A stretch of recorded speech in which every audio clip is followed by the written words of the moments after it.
After a week of some of the most prolific fireworks display of offensive skill we had ever seen, it made sense that Game 7 would turn into a physical battle where neither team could seem to score a bucket. As it went down to the wire, these two teams gave us one of the wildest endings to a playoff game we have ever seen, and while part of it was head-scratching in its foolishness, the other part gave us the kind of jaw-dropping, hands-clenching, and bowel-loosening moment we'll never forget.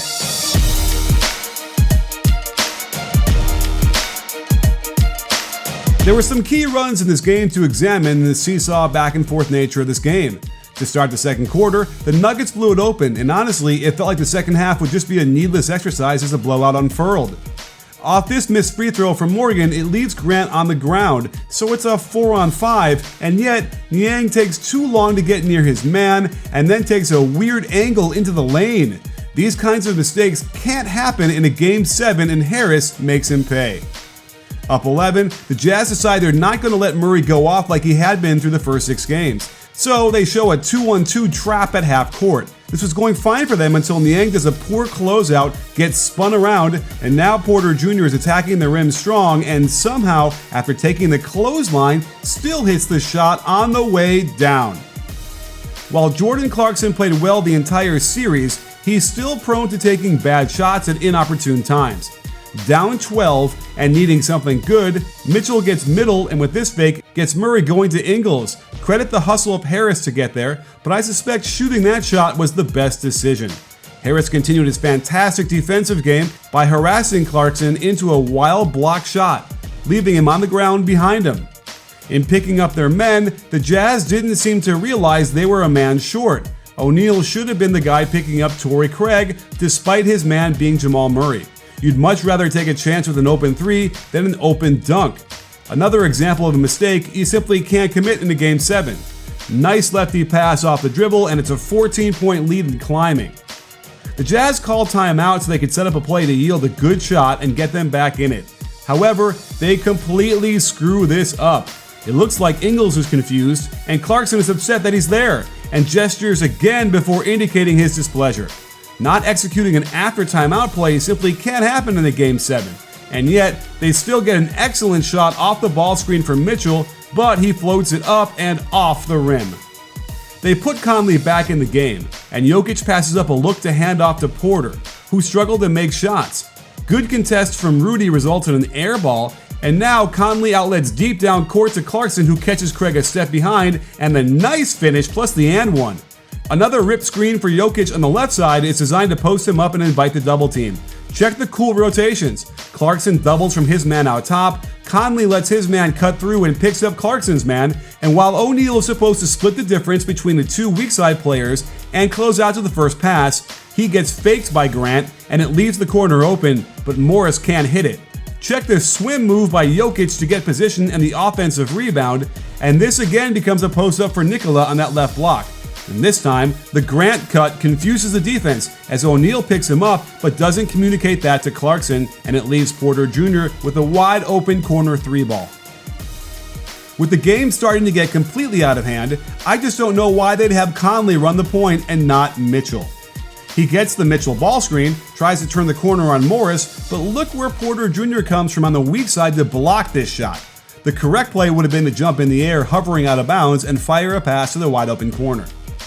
This time down, the Jazz forget what their game plan was and don't double team the post. So Jokic spins on his left foot and kinda dunks the ball for a 19-point lead, and it felt like this was it.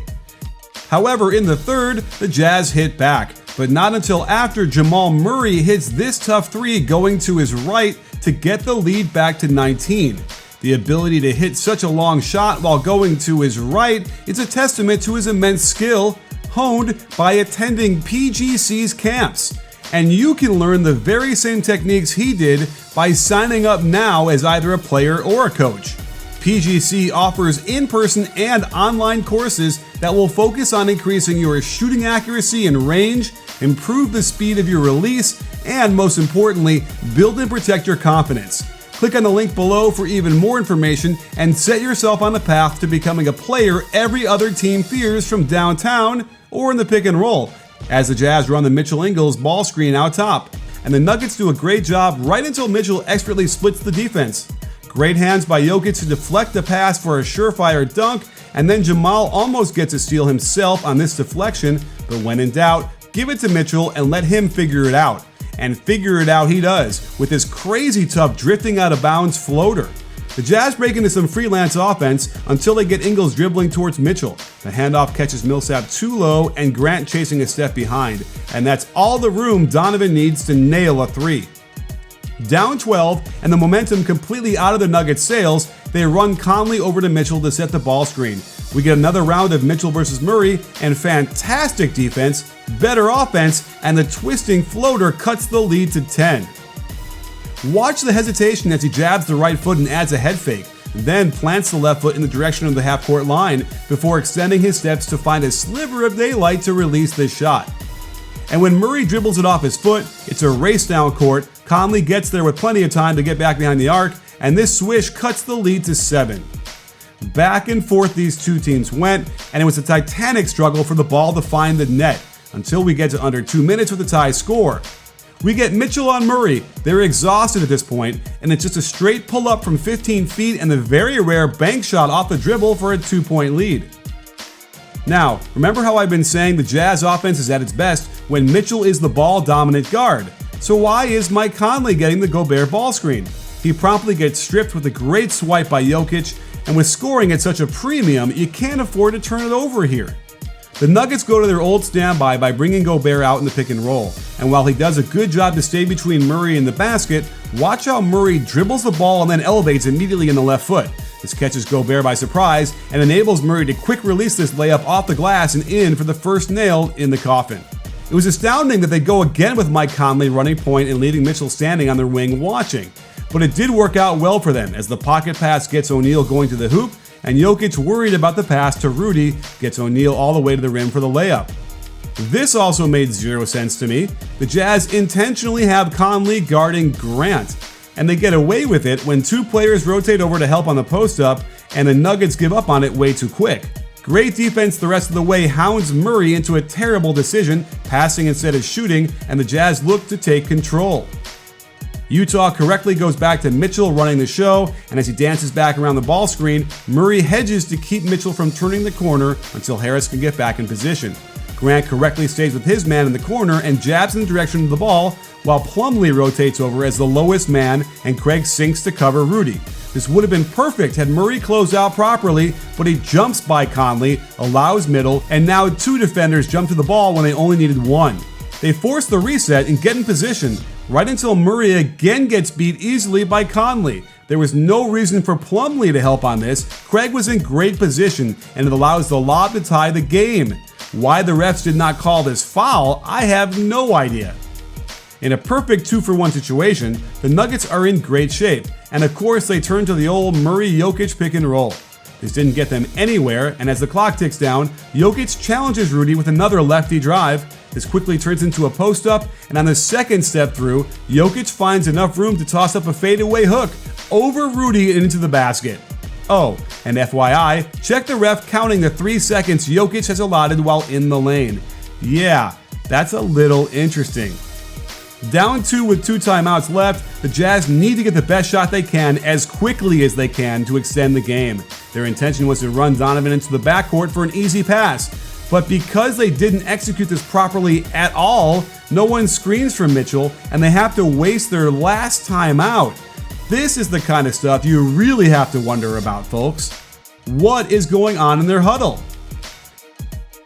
This time they get Mitchell on the strong side, making that cut to the backcourt and get it in. And watch what Gary Harris does here. He's not intent to just sit back and let Mitchell dictate the possession. He's looking around for a potential screen, ready to meet Donovan at the three-point line, but check the aggressive step up to the ball to make him spin. Now Grant can step up to block his path while Harris pokes the ball cleanly away from behind. Fantastic game-saving play, but here's where coaches around the world rose up as one to try and mentally command Murray to stop. When you're up by 2 with under 10 seconds to go and the other team has no timeouts left, you don't run down the court at top speed and attack the basket.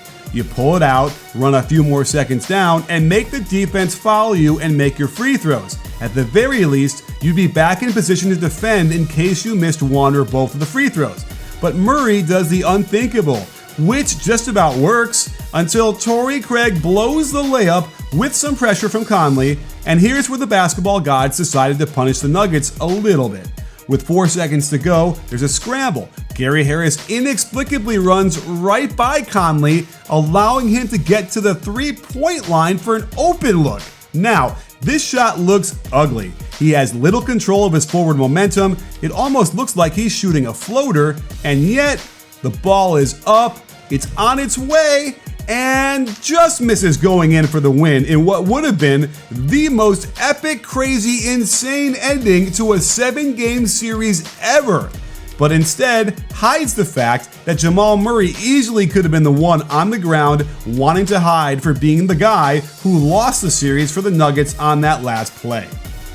As it is, I want to thank all the players and the coaches for giving us such a great series, with so many twists and turns and X's and O's adjustments, and I can only pray that these two continue giving us these types of moments for many, many years to come. If you like this video, click the thumbs up button and leave a comment. And don't forget to subscribe for more playoff breakdowns coming up. We'll have at least one a day during the postseason, so turn on those notifications so you can be alerted right away. You in?